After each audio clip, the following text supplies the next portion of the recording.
que yo siempre, a lo que siempre yo recurro, hola Fidel, buenos días, a lo que yo siempre recurro es a un tipo de pedagogía que podríamos llamar constructivista y sobre todo de tipo muy intuitivo, ¿no? O sea, es decir, vamos a generar una especie de mapa mental y nos vamos a llevar hoy, esta mañana, una serie de propuestas, de claves hermenéuticas para la lectura de muchas cosas, ¿no? O sea, es decir, yo pretendo generar una especie como de suspicacia esta mañana para que ustedes a lo largo del diplomado y con lo que ya han tomado puedan después hacer reflexiones de manera particularizada o personalizada respecto del control y de constitucionalidad y convencionalidad, ¿no?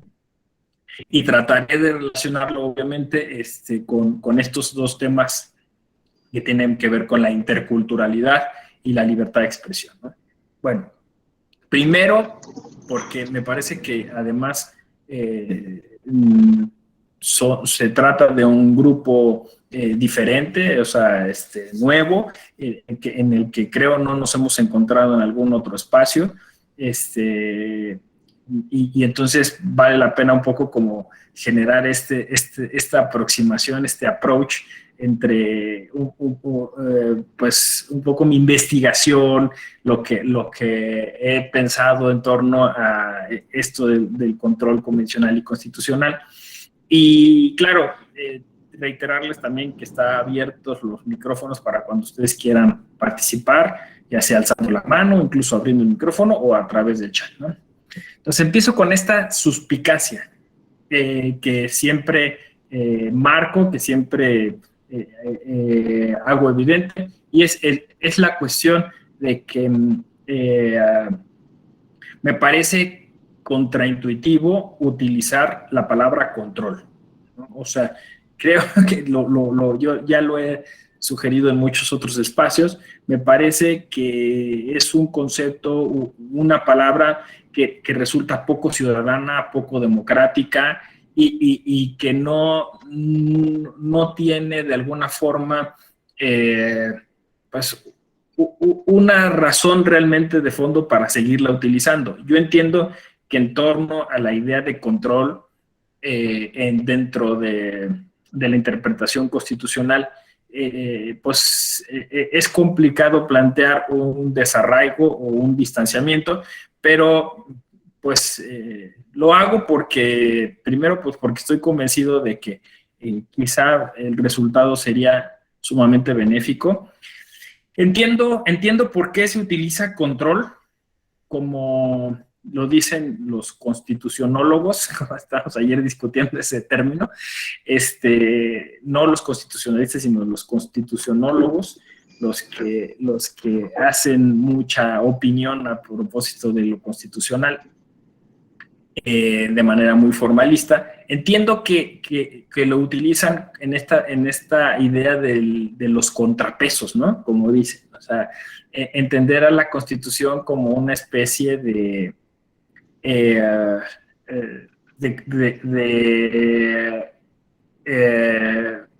salvaguarda, podríamos decir, de protección respecto del abuso de poder, ¿no? O sea, entiendo que a eso se refiere la idea de control, ¿no? O sea, la idea es poder fiscalizar, si se me permite la expresión, a aquellos servidores públicos, aquellas instancias del Estado que eventualmente tienen la tentación de abusar del poder, y entonces este control es sobre esas personas, ¿no?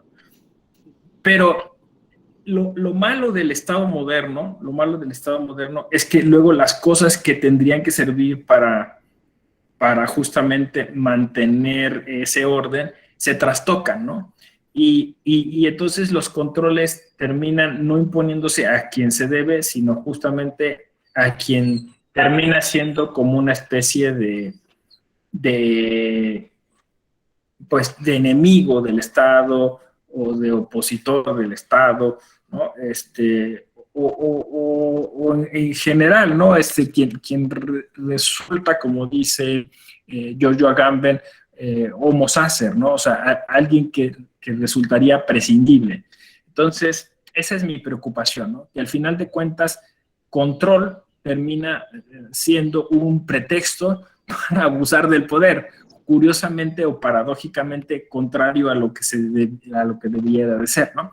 Y pasa lo mismo al revés, ¿no? O sea, es decir, derechos humanos, que tendría que ser una categoría, un concepto que abonaría para que las personas accedieran de manera más tangible a los bienes comunes, en realidad se utiliza a veces justo para contrarrestar o justificar algunas actitudes estatales en donde justamente los derechos humanos se vulneran, ¿no? Entonces, este efecto del Estado moderno, este efecto pervertidor, por llamarlo de una forma, vamos a ponerle nombre, en donde las cosas buenas se utilizan para cosas malas y las malas para buenas, ¿no? Entonces yo no le veo ningún beneficio seguir hablando de controles, ¿no? Porque finalmente el control supone desconfianza, el control supone eh, eh, una relación de supra-subordinación, ¿no? Supone una visión vertical de las cosas y nosotros como generación le hemos apostado a una idea mucho más horizontal, a una idea de construcción democrática a partir del debate y la discusión, de espacios dialógicos, de creación de sociedad civil, ¿no? Entonces, todos estos conceptos evidentemente contrastan con la idea de control, ¿no? Entonces, bueno, vamos ya a ponerlo en términos mmm, muy coloquiales, muy ciudadanos. Al final de cuentas, lo que queremos es que como ciudadanos, como ciudadanas del siglo XXI, es que se generen los espacios de articulación, de sinergia, de colaboración. Eso es lo que queremos, ¿no? Entonces, teniendo justamente una gramática que puede ser más cercana a eso, preferimos utilizar una gramática que en cierto punto favorece una especie de explicación autocrática o autoritaria del derecho, ¿no? Es decir, te voy a estar vigilando, en su caso, muy bentamiana, ¿no? Muy orwelliana, de Big Brother, ¿no? Por eso decía yo, ¿no? O sea, del Estado omnipresente, como lo refiere Mijael Stolais, a través del ojo de la ley, el ojo de la ley que aparece, por ejemplo, en el frontispicio de la Declaración de Derechos del Hombre y el Ciudadano en Francia, ¿no? Ahí justo uno esas dos cosas, y fíjense, ya estamos tocando el tema de la libertad de expresión y el tema de los derechos de los pueblos indígenas, ¿no? Es decir, que es curioso, no sé si ubican esta representación, si no, ahora mismo la comparto. Declaración de Derechos del Hombre y del Ciudadano. Es muy famosa, ¿no? Vamos a hacer un poco de ¿cómo se dice? De iconografía. A ver, estoy de acuerdo.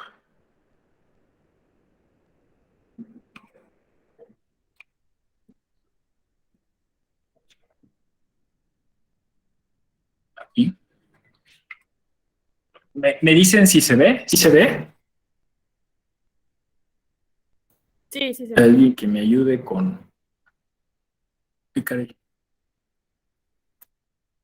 ¿Sí se ve? Sí, nada más que está como un ¿Sí, poquito. Antonio? Gracias. Gracias, Melissa. Muy bien. Sí, se ve. Miren, si ustedes se fijan, están las alegorías de la libertad, ¿no? Del lado izquierdo de la pantalla, y esta victoria o ángel al lado que significaría, bueno, pues la democracia, la paz, la república, ¿no? Incluso abajo rojo frigio, y abajo está el preámbulo y los artículos de la Declaración de Derechos del Hombre y el Ciudadano, y arriba está un triángulo con un ojo iridiscente, ¿no? ¿Por qué les comparto esto? Porque detrás de esta iconología hay toda una ideología moderna, ¿no? Que tiene que ver con esto que estoy ahora proponiéndoles o discutiendo con ustedes, en donde parece que, por un lado, plasmamos estos derechos subjetivos llamados ahora humanos en una piedra, en una roca, ¿no? Como si fueran, bueno, esta pretensión que ustedes ya saben, universales, que son de alguna manera intemporales, por eso se fijan en roca, y que son festivos en tanto que, bueno, pues están unas guirnaldas, o sea, es decir, es un logro civilizatorio, que es imprescindible, ¿no? O sea, no podemos prescindir de ellos. Pero llama la atención que justo hasta arriba aparece este ojo, ¿no? Este ojo que en su momento, en otra iconología, es el ojo de Dios, ¿no? ¿Qué quiere decir esto, no? O sea, ¿qué significa esta transacralización a la que se refiere Stolais, ¿no? Bueno, pues es que uno de los mecanismos de control, uno de los mecanismos de control de las sociedades antiguas era la religión, ¿no? La religión se constituye en un dispositivo cibernético muy interesante, ¿no? La cibernética entendida muy ampliamente, es decir, como esta idea de un sistema que permite a las culturas asociarse y sobre todo eso, conducirse dentro de un marco de legalidad, por decirlo de una forma. Entonces, la religión como un dispositivo cibernético muy eficaz.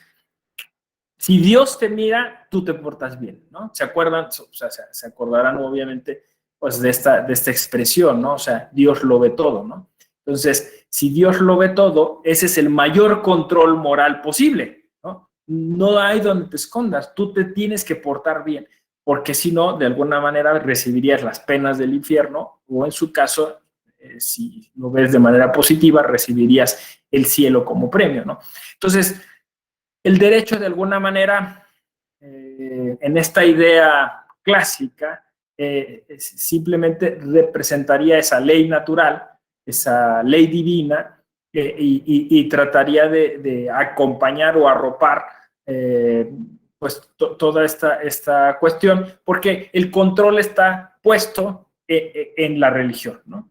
Entonces, cuando se hace la Revolución Francesa y literalmente se asesina a Dios, o sea, es eso, ¿no? Es decir, Dios no existe, y lo que se tiene que hacer es sustituir ese control por otro. ¿Sí? Y entonces la sustitución que se les ocurre es generar una ficción, y es la ficción del ojo de la ley, ¿no? O sea, hacer sentir o hacer creer o hacer pensar que vamos a estar siendo vigilados constantemente. Esto Jeremy Bentham lo llamó el panóptico, ¿no? Literalmente la visión omnicomprensiva del Estado sobre sus ciudadanos, ¿no? Claro, como esto es políticamente contraproducente, no sé cómo diría, o sea, sí, o sea, genera un discurso que no es muy bien aceptado de alguna forma por la generalidad de ciudadanas y ciudadanos, porque a nadie le gusta decir que te están viendo constantemente, pero obviamente Bentham lo propone como un mecanismo del Estado moderno, no para que se socialice, ¿no? O sea, no para que la gente sepa que eso sucede, sino como una estrategia del Estado maquiavélico, literalmente, ¿no? Es decir, hacer sentir a las ciudadanas y a los ciudadanos que se les mira constantemente, ¿no? Y entonces, de ese modo, habría una especie de autocontrol o de autocontención, ¿no? El temor a la ley, ¿no? El temor a la ley, el temor a la sanción, el temor al castigo. porque de hecho, pues, si ustedes ven la gran propuesta de Bentham, era después todo el sistema penitenciario, ¿no? O sea, es decir, todo esto funcionaría dentro de una sociedad punitiva. Los controles funcionan dentro de una sociedad punitiva, donde la gente tiene que estar sintiendo constantemente miedo de portarse mal. Esta propuesta, sobra decirlo, fue absolutamente exitosa, ¿no? Exitosa. Entonces, resulta paradójico, no sé, incluso hasta chocante, no sé si ustedes lo piensan, pero es parte del diplomado en el que ustedes están, que coexistan derechos humanos y ojo de la ley, ¿no? O sea, que coexistan derechos humanos y control de constitucionalidad y convencionalidad. No sé si me explico. A mí me resulta chocante. Es decir, que de alguna forma, o sea, yo tenga que pedir mis derechos, solicitar mis derechos, acceder a mis derechos a través de una serie de requisitos o de formalidades burocráticas, donde siempre está presente este ojo, ¿no? Este ojo que mira. Obviamente, si yo hablo de panóptico, seguramente ustedes ya habrán ubicado este concepto en uno de los más grandes críticos de este sistema, que es Michel Foucault, ¿no? Y Michel Foucault, su obra célebre, dentro de muchas que tiene, pero quizá la más célebre, Vigilar y Castigar. Vigilar y castigar. Ahí está, ¿no?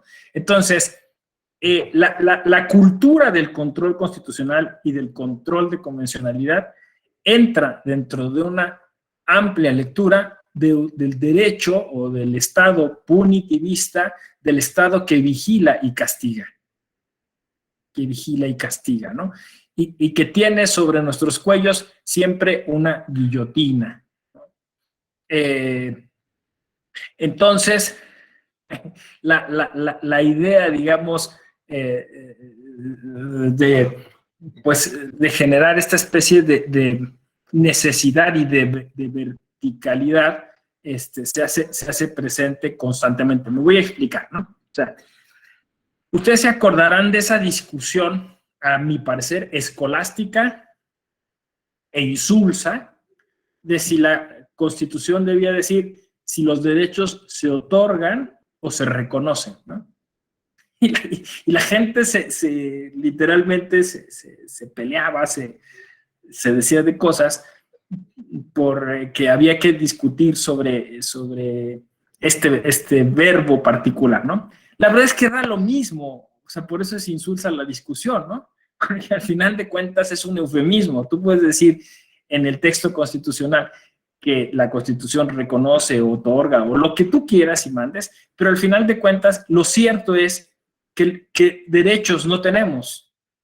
O sea, lo cierto es que el Estado se constituye como una especie de proveedor de esos derechos, ¿no? O sea, al final ustedes pueden decir, sí, tengo derecho a una vivienda digna, tengo derecho a la educación, tengo derecho a la salud, pero lo cierto es que se los tienes que pedir al Estado, ¿no? Y entonces el Estado termina siendo esta gran empresa creadora de derechos. Entonces, y puesto que al Estado no le alcanza para dar todos estos derechos, no le alcanza, o sea, es el tema del costo de los derechos, ¿no? Tiene que generar una serie de mecanismos para distribuirlos. Y les tengo una mala noticia, ¿no? Perdón, este viernes me van a odiar, pero esa distribución en ningún modo y en casi en ningún estado es equitativa, es justa, es pensando en los ciudadanos, es absolutamente clientelar. O sea, los estados distribuyen estos derechos, por eso decía yo maquiavélicamente, o sea, a partir de un planteamiento maquiavélico, para conservar el poder. Recordarán ustedes que uno de los principios que Maquiavelo señala al Estado moderno es eso, ¿no?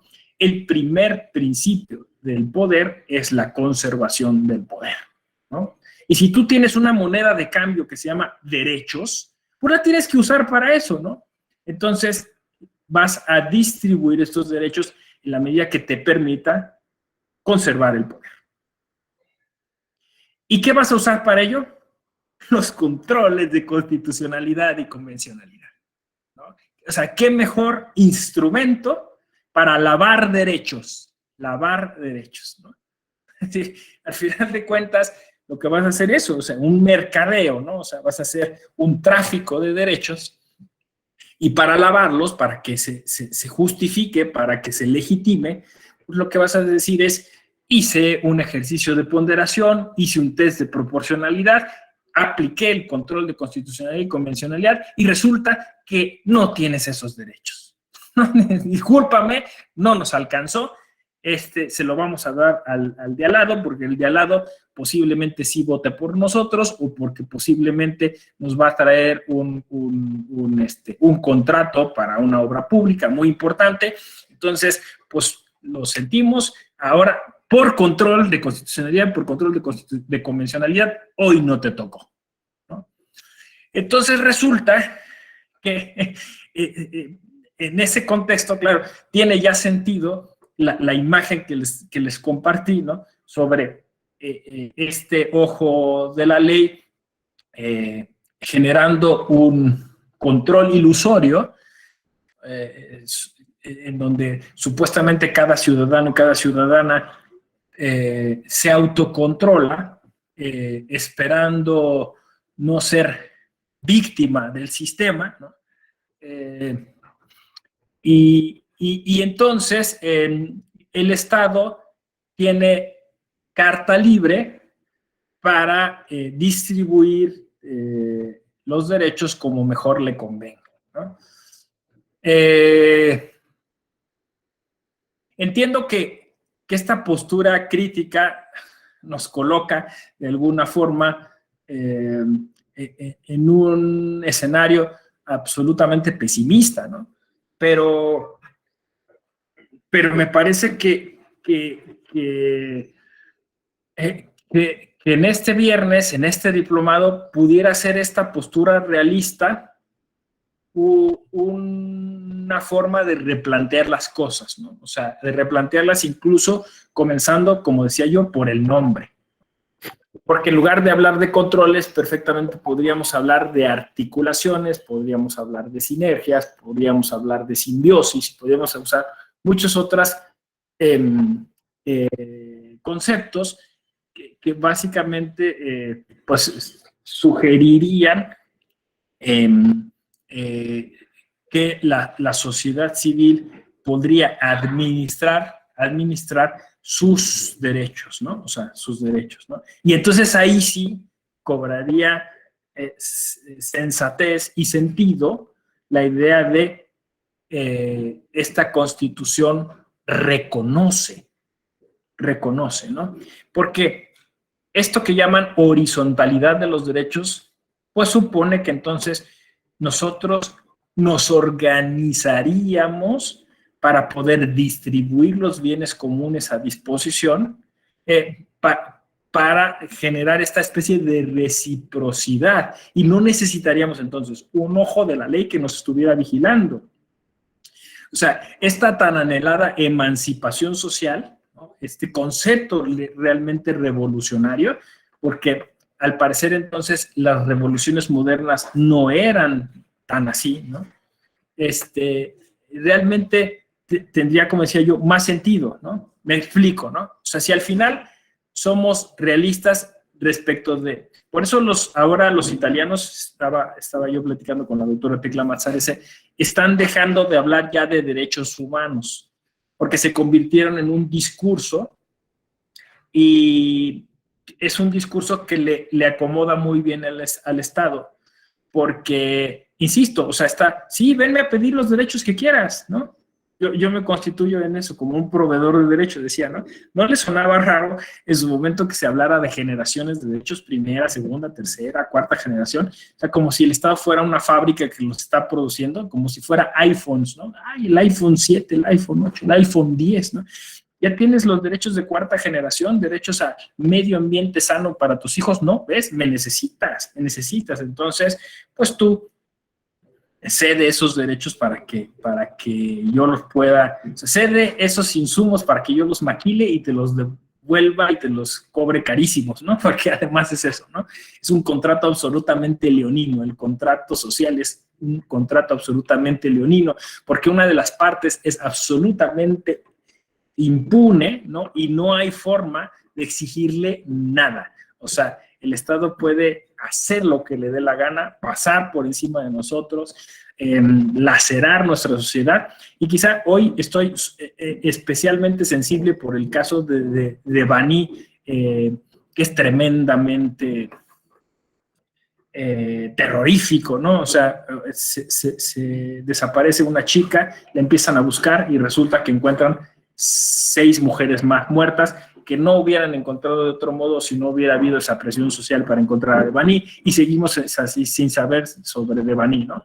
Todo mundo estudiando cursos sobre derecho probatorio y el asunto es todo un cochinero, ¿no? No se puede hablar ni siquiera de cadena de custodia, que según se resbaló, que cayó a una cisterna, que pasó por un hotel que nadie la vio, donde ya se habían hecho pesquisas, donde según la policía científica había estado, o sea, un verdadero merequetengue, y quizás digo, por eso estoy tan sensible y tan agresivo en este aspecto, ¿no?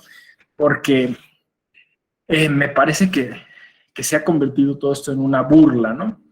Entonces decía yo, cuando conscientemente como sociedad podríamos mirar cuáles son los bienes comunes que tenemos a disposición y de manera muy realista analizar pues cuáles podrían distribuir, nosotros seguimos pendientes pues, de lo que el Estado nos pueda, como decía yo, maquilar y producir, ¿no?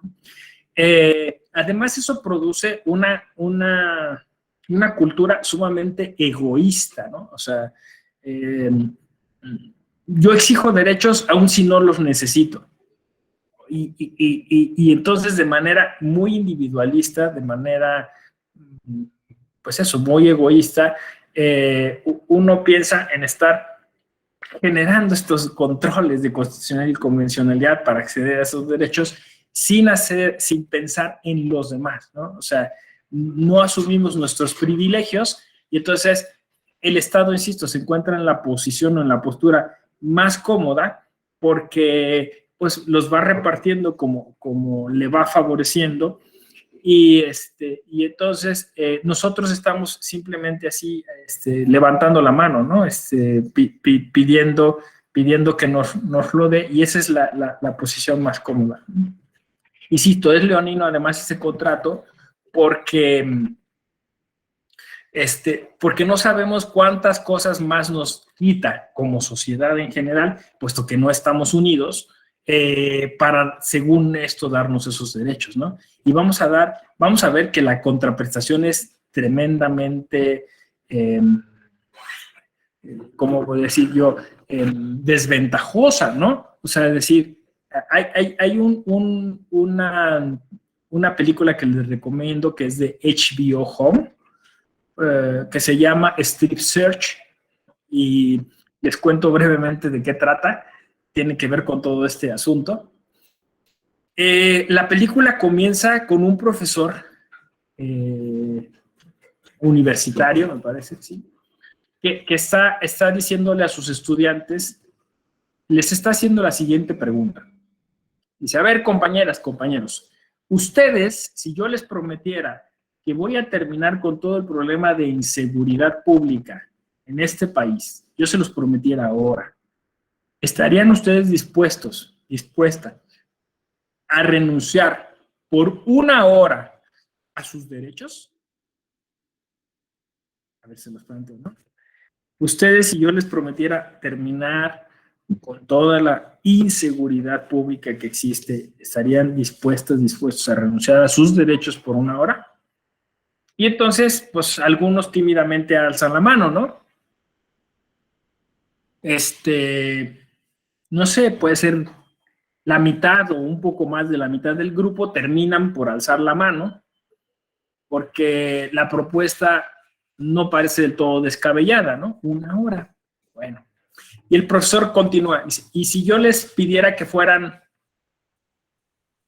10 horas, ya las manos pues bajan, ¿no? Ya son menos. Si yo les pidiera que fuera un día, pues ya se quedan solo unas cuantas manos, ¿no? Y ya, se acaba esa escena, corre la película, y lo que vemos primero pues es un búnker en China, donde está siendo interrogada una chica por un oficial de la, pues eso, de la justicia china, que le está preguntando primero de manera muy cortés, sobre dónde vive, a qué se dedica, y ella le dice que es estudiante, y entonces él empieza a decir que en su departamento encontrar un tipo de libros, que son libros que se consideran subversivos.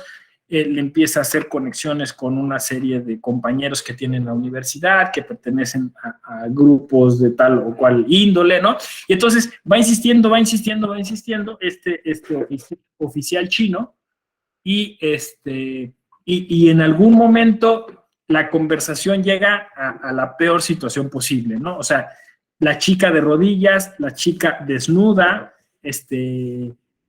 pidiendo perdón de algo que no hizo, rogando por su vida, y el oficial chino pues encañonándola con una pistola, ¿no? Y entonces uno dice, claro, es China, un lugar donde constantemente se violan derechos humanos, donde no hay debido proceso, es lógico pensar que esa situación se dio ahí.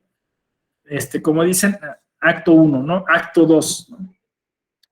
Pasamos a Estados Unidos, las oficinas de la CIA, o el FBI, no me acuerdo, pero bueno, unas oficinas muy bien puestas, unos ventanales, un edificio muy bonito, una alfombra muy pulcra, un escritorio de última generación, como dicen, y entonces vemos a una señora en traje sastre, igualmente muy educada, muy cortés, interrogando a un joven de origen, bueno, o sea, árabe, que pues estudia en los Estados Unidos y que tiene una beca, y también la conversación empieza muy cortésmente, casi en los mismos, bueno, más bien en los mismos términos, o sea, es el mismo guión, ¿no?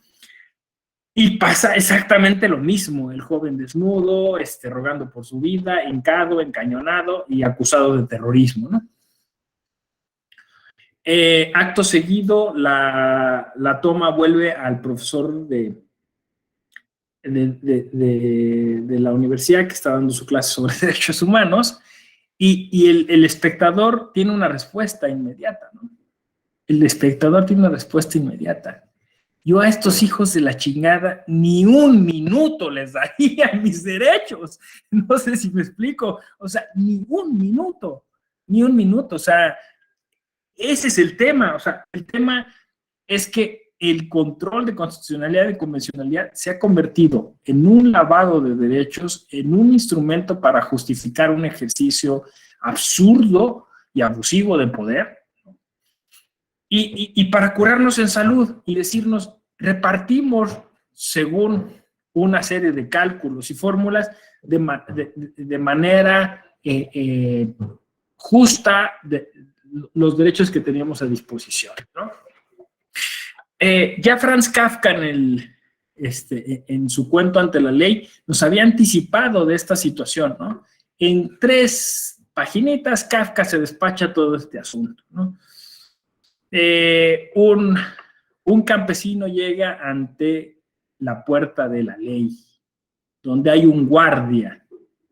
El guardia le impide el paso, y el campesino, pues, se da cuenta que sí es donde tiene que estar, ¿no? O sea, ahí está lo que él busca, porque la puerta está entreabierta y se nota que lo que él necesita está allá adentro, ¿no?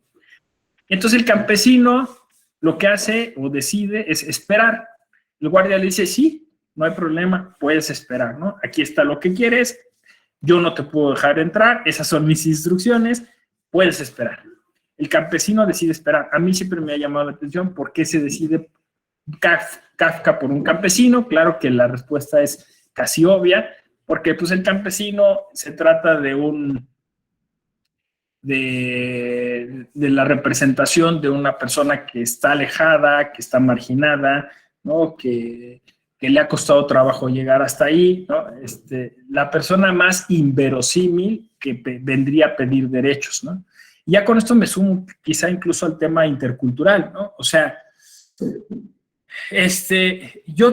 tendría pruebas para demostrar todo este rollo que les acabo de echar en estos 40 minutos, ¿no? O sea, tendría pruebas para decir, esto está sucediendo, realmente el contrato es leonino, realmente los controles de convencionalidad y constitucionalidad sirven como una sombrilla, como una cortina de humo, porque los indígenas siguen así, siguen marginados, porque los indígenas siguen sin participar políticamente, ¿no? Porque los indígenas no tienen vías de acceso, ¿no? Y seguimos creando cosas para para tranquilizarnos nosotros, para curar nuestra conciencia. Pero lo real es que no hay en sí una cultura constitucional que permita la incorporación de los distintos grupos y sectores a esos beneficios y esos bienes comunes. Esa es una realidad, o sea, son datos estadísticos, son hechos, o sea, no son meras elucubraciones, ¿no? O eso, discursos, ¿no? O sea, es una realidad. Bueno, pues por eso el campesino espera, el campesino en algún momento le da algunos regalos al guardia, el guardia recibe estos regalos, pero aún así no lo deja pasar. En algún momento el guardia le explica que dentro hay más puertas y guardias más poderosos y más inflexivos, pero el campesino decide esperar. Finalmente el campesino está a punto de morir, se tiende sobre el suelo, hace un ademán, le pide al guardia que se acerque. El campesino le formula una última pregunta al guardia: ¿por qué nadie más vino a intentar cruzar por esta puerta? El guardia le responde: porque esta puerta estaba destinada solo a ti. El campesino muere y el guardia cierra la puerta. Tan tan, se acabó. En 3 páginas Kafka se despacha el Estado moderno y el contrato social y toda esta idea constitucional, ¿no? O sea, el guardia es el juez constitucional, los derechos o lo que se supone son los derechos es ese fulgor que emana de la puerta. El campesino es cualquiera de nosotros, ese iluso ciudadano que cree que algún día va a tener esos derechos y que lo único que el Estado tiene como misión no es dar o otorgar esos derechos, es prometerlos, es administrar nuestra esperanza. Y peor aún, administrar nuestro miedo, ¿no? Como decía yo anteriormente. Me parece perverso y por eso insisto, a veces hasta odioso este planteamiento constitucional. Y insisto, ¿no? O sea, este control es administración, ¿no? Dicen administración de justicia. ¿Por qué enfatizo la palabra? Porque viene de ministrar, dosificar. El guardia, el Estado, el juez constitucional lo que hacen es dosificar. No lo des todo, si no se acaba el negocio. Haz como que das, simula como que das, ¿no? Entonces ahí estamos rogando que la Suprema Corte tome cual decisión, cuando pudieron haber tomado una decisión verdaderamente generosa y que permitiera acceso desde hace años, pero no lo hicieron. ¿Por qué? Por un control. No lo hicieron porque administraron. No sé si me explico, ¿no? De verdad, o sea, hay veces que dices, o sea, me decían, por ejemplo, de esto de la prisión preventiva oficiosa, ¿no? ¿Desde cuándo? O sea, eso era inconstitucional. El arraigo, eso, o sea, nos queda clarísimo. Todo el mundo lo sabemos. Y sin embargo, no se atreven. ¿Por qué? No se van a atrever. Porque hay que administrar justicia. Hay que dosificarla. ¿Sí? ¿Más o menos? Perdón si fui un poco vehemente en esto, pero creo que como había poco tiempo, había que aprovecharlo al máximo, ¿no? Y había que tomar esta postura así, ¿no? O sea, casi de manera así, exaltada, ¿no? Me parece que respecto a lo de la libertad de expresión y respecto de los pueblos originarios, la deuda es tremenda. Somos el país donde más periodistas mueren. Entonces, claro, tú podrías decir perfectamente, no, aquí se respeta la libertad de expresión, hemos avanzado tantísimo, mira los criterios jurisprudenciales, todo lo que hemos hecho en torno al control de constitucionalidad y convencionalidad para que la libertad de expresión se haga, y no pasa eso, o sea, esa no es la realidad. Nuestra realidad es una realidad donde si te expresas, te matan, ¿no? Ya sea o el Estado o el crimen organizado o alguien te hace fuera, ¿no? Donde no tenemos una cultura de la información, donde constantemente se están alargando las normas para tratar de engañar a la opinión pública, donde se hacen montajes como el de Devani, pero pues anteriormente ya se había hecho el de Florence Cassés y el de Polet, y o sea, esa es nuestra realidad, ¿no? Claro, si uno de alguna forma se queda con los comunicados, ¿no? De la Suprema Corte, pues sí, todo parece muy bonito, ¿no?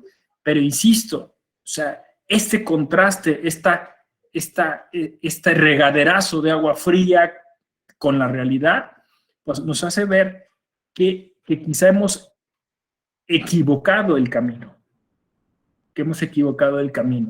y que tendríamos que pasar hacia una visión distinta en el acceso a los bienes comunes. Una organización que en principio fuera más ciudadana, más horizontal y que estuviera en posesión realmente los ciudadanos y las ciudadanas, ¿no? Porque de otro modo se convierte en una especie de control clasista, racista, misógino, que distribuye los derechos en función de ese grupo que está en el poder, en relación a la clase política, que es la que se encuentra dentro de una burbuja, esperando y conservar los privilegios que tiene. Eso me parece, ¿no? Entonces, de ese modo, el control de constitucionalidad y convencionalidad en México tendría estas características, ¿no? Racista, clasista, y que no va a permitir, pues obviamente, una comunicación política emancipadora, libertaria, ¿no? No, porque eso implicaría, como lo dije hace un momento, una revolución social, una revolución cultural.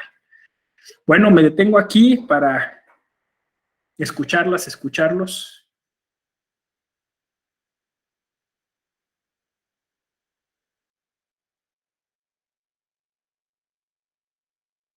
Pareció demasiado exagerado lo que dijo, me parece coherente, no sé, no había yo considerado esas cosas, tengo esta experiencia, lo que sea, insisto, estamos revisando estas cosas en una mañana quizá un poco triste o muy triste, pues porque en un contexto político y jurídico donde las personas desaparecen con esa facilidad, donde la vida, como decía José Alfredo Jiménez, no vale nada. Me parece que es una reflexión que era necesaria y considero incluso hasta de exigencia ética hacerlo de ese modo, ¿no? Porque somos privilegiados de poder estar esta mañana conectados a través de Meet para poder reflexionar esto. No tuvimos que ir a trabajar a una fábrica en Tijuana, no tuvimos que ir a arar el campo en algún lugar de Guerrero, ¿no? Entonces, pues creo que hay que asumir, por eso decía, de manera ética este asunto hoy, esta mañana. Estoy a sus órdenes.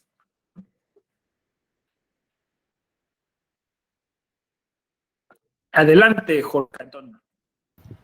Sí, muy buenos días. Creo que son interesantes las reflexiones que se han planteado. No se escucha. De cómo ¿Se escucha?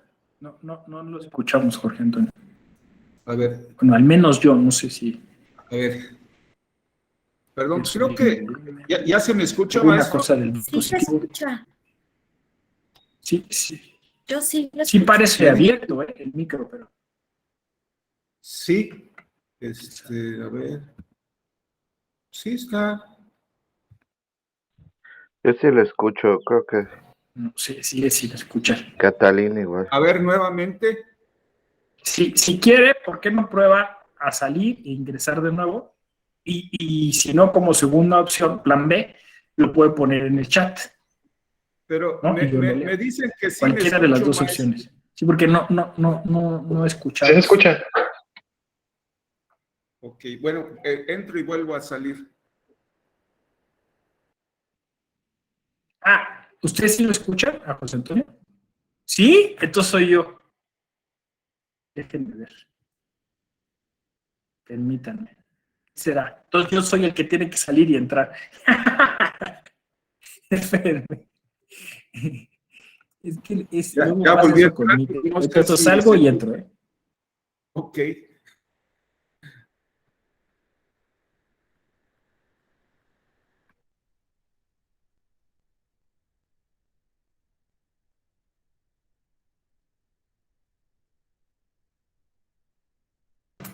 Ya regresé. A ver alguien que me hable. A ver si soy yo. A ver, ¿me escucha ahora? Ya, perfectamente. Era yo entonces. Una disculpa. Listo, Jorge. Ok.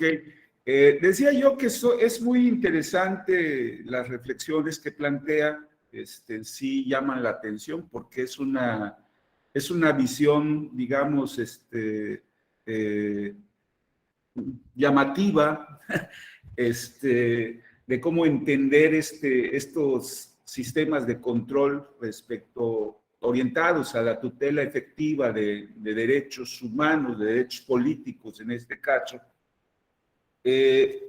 Y partiendo de esta forma de ver este sistema de control, yo decía precisamente cuando se cuestiona el carácter permanente de órganos, por ejemplo, jurisdiccionales, locales, los propios órganos administrativos. Ayer se hablaba de una presunta iniciativa que plantea la desaparición de los soples. Yo en algún momento trabajé para un tribunal y, por ejemplo, se cuestionaba el hecho, digo, ¿por qué tiene que haber un órgano de carácter permanente si no siempre hay elecciones? Y bueno, está el tema de derechos políticos.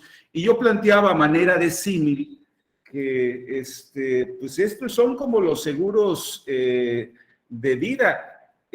Lo idóneo es disponer de ellos para tener una protección.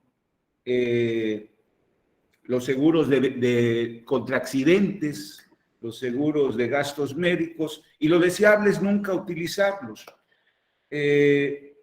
Sin embargo, entramos al tema, ahorita que usted hacía esa reflexión, considero que el contrato o el pacto social que tenemos a través de la Constitución, las y los mexicanos, pues es una suerte de una póliza de seguro que nos garantiza o nos garantiza el reconocimiento de ciertos derechos y la tutela judicial efectiva.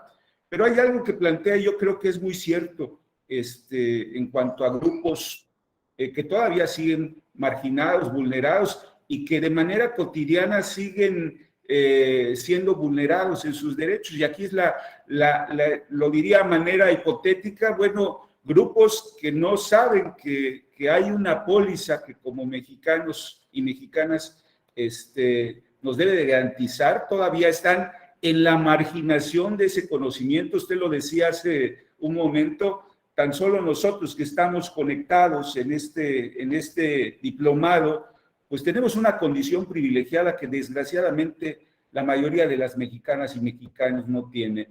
El cómo enterar a esos grupos tradicionalmente vulnerados de la existencia de esta póliza, que es nuestra constitución, nuestro pacto social, creo que es y seguirá siendo una lucha inacabada, y que lamentablemente hoy parece que las ciudadanas y los ciudadanos tienen que dar solos por yo diría, esta crisis que tiene el régimen de partidos políticos. Ese sería mi comentario. Muchas gracias, Jorge Antonio. le tomo la palabra. Me gusta mucho esta metáfora que utiliza esta alegoría de la póliza de seguros, ¿no? Porque creo que da para mucho, ¿eh? O sea, creo que igual que como pasa con las aseguradoras, el Estado mexicano también pone un montón de cláusulas en letras pequeñas, como se dice, para no pagar después cuando corresponde. Como dice usted, es mejor no usarla, ¿no? Y es mejor no tener el motivo para utilizar tal o cual seguro, pero en la metáfora me parece que sucede lo mismo, ¿no? O sea, está constantemente justificándose el Estado para decir, pues sí se dio ese percance o esa cuestión, pero yo no, por tal cosa me excuso de pagar la póliza o de reembolsarte tales o cuales gastos, ¿no? Igual que hacen las aseguradoras, ¿no? Justamente por eso, porque hay como este desfase entre lo institucional y lo social. Creo que ahí está el secreto, ¿no? Entiendo esto que decía usted antes de este ataque a las instituciones, ¿no? O sea, que es un asunto político más que jurídico, ¿no? Y donde lo constitucional se subsume a lo político. Entonces empiezas a hacer negociaciones, empiezas a hacer, pues eso, a colocar a gente y tal. Entonces,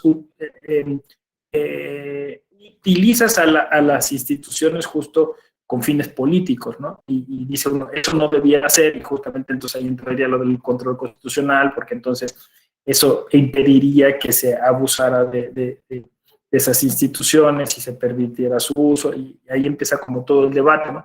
Pero me parece que justo ese problema se resuelve ahí, porque las instituciones se deslegitiman en tanto que no se muestran como sociales o cercanas a la sociedad, ¿no? Quizá por un tema de empleomanía, o sea, es decir, de considerar esta idea del servicio público como una especie de hueso, ¿no? O de privilegio, y no de considerarlo como un cargo público en el que voy a aportarle a la sociedad. Entonces, ahí es donde está este desfase, ¿no?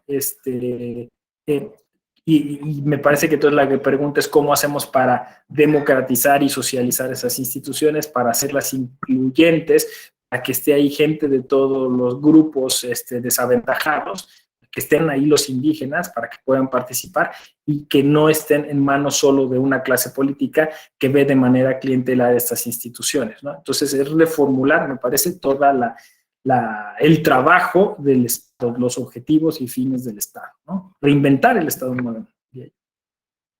Pues muy bien, pues llegamos se fue rapidísimo. Bueno, también es que era una hora. Disculpen, tenía la clase en la UNAM, pero bueno, me dará mucho gusto verlas y verlos en una nueva ocasión, ya sea en este diplomado o en algún otro espacio de la Escuela Judicial Electoral. De todos modos, seguimos en discusión, en diálogo, ¿no? Por ahí nos podemos encontrar en redes sociales. Si alguien se quedó como con algún comentario en el tintero, quieren que sigamos ahí con una reflexión, pues ahí me escriben por redes sociales, me etiquetan y le seguimos por ahí, ¿no? Es viernes, el cuerpo lo sabe, creo que también no hay que abusar, dicen, del estudio. Yo de todas maneras, bueno, voy a tener que seguir haciendo cosas, seguramente ustedes también, pero pues disfruten mucho el fin de semana, y me dio mucho gusto de nuevo estar aquí. Gracias, cuídense, gracias, Perla. Gracias, doctor. Gracias a todas y a todos. Bonito día. Buenos días. Bye. Hasta luego, doctor. Buen día.